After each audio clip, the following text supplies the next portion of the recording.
Chapter 5.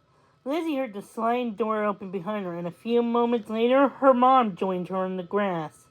She yawned and stretched her arms. I should write some more, but I'm tired, she said. Plus, we have to figure out what we're going to do about this little gal, she said, looking at the puppy who was still sacked out. What do you mean? What are we going to do with her? Mom asked. Aren't we going to foster her? Oh, Lizzie, it's not really a good time, Mom began. Oh, but Mom! Lizzie pleaded, interrupting her. Karen Paws is full, and the puppy won't have anywhere else to go. Karen Paws was the animal shelter that Lizzie volunteered at. Recently, they had taken in a whole bunch of dogs and cats who had just been brought in through a big storm down south. The place was packed. Mom phoned her Jones. We won't be able to foster any puppies if I miss my deadline and lose my job, she said. Lizzie folded her arms. That would never happen, she said. First of all, you would never miss your deadline. Second of all, they would never fire you. They love you in the newspaper. I know, sweetheart. I'm being dramatic, Mom laughed. But then she got serious. But Lizzie, this puppy's gonna be a real handful. How can I deal with her if you're at school?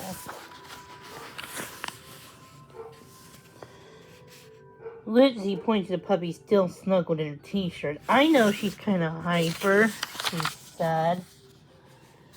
But she does settle down. Look at her cozied up in there. I think she likes being in there, she said. Mom raised her eyebrows. Reminds me of how I used to swaddle you and your brothers and your babies when you were fussy. I would wrap you snug in your baby blanket, then you'd settle right down. The puppy then woke up, rolling and yawning, a pink-tongued puppy yawned.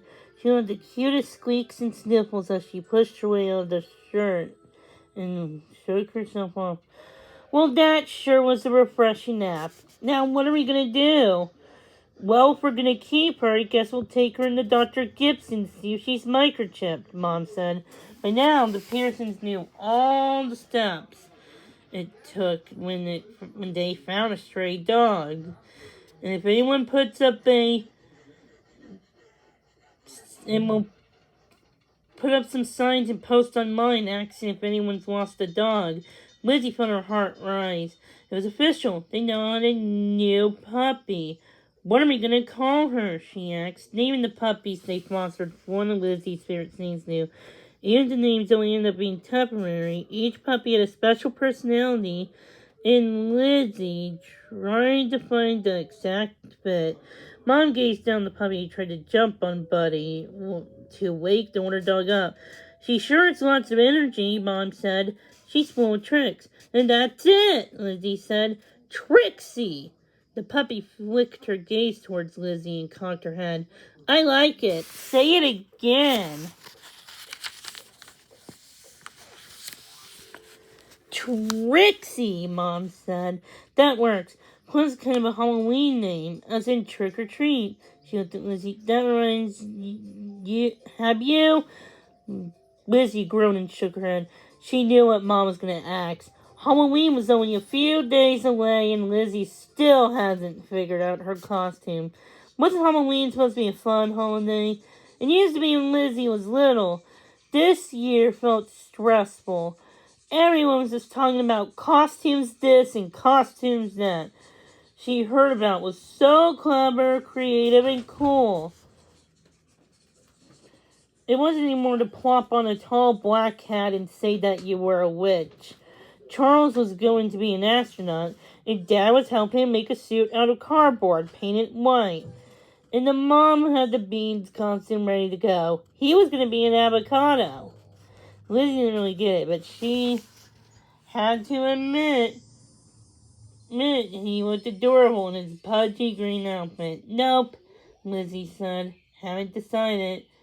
It was hard to come up with a costume when she wasn't into princesses, fairies, angels, robots, superheroes, or even scary things like mummies. What was left?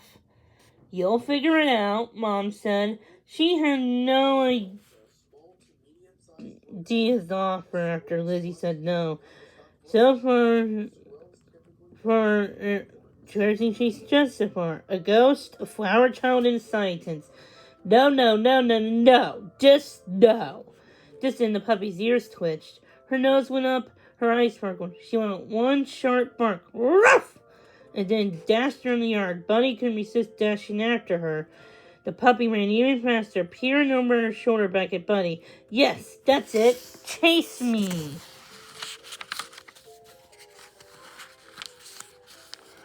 Out on the swing set, Trixie stopped suddenly and whirled around.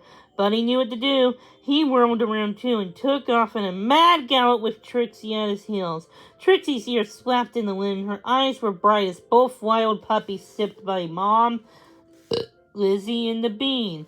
This is so much fun. Now I'm chasing you! Trixie! Shouted the Bean, clapping his hands as the puppies ran past. The puppy screeched to a halt, but this time she didn't whirl around to let Bunny chase her. This time she charged over to the Bean and laid down, panting happily in front of me. Whatever you want to call me is fine with me. We're friends now. Lizzie and her mom exchanged an aw. Aw, so cute, look. Trixie it is, said Mom. She got up and brushed off her hands. Keep these puppies playing, Lizzie. Trixie needs to burn off all the extra energy she can.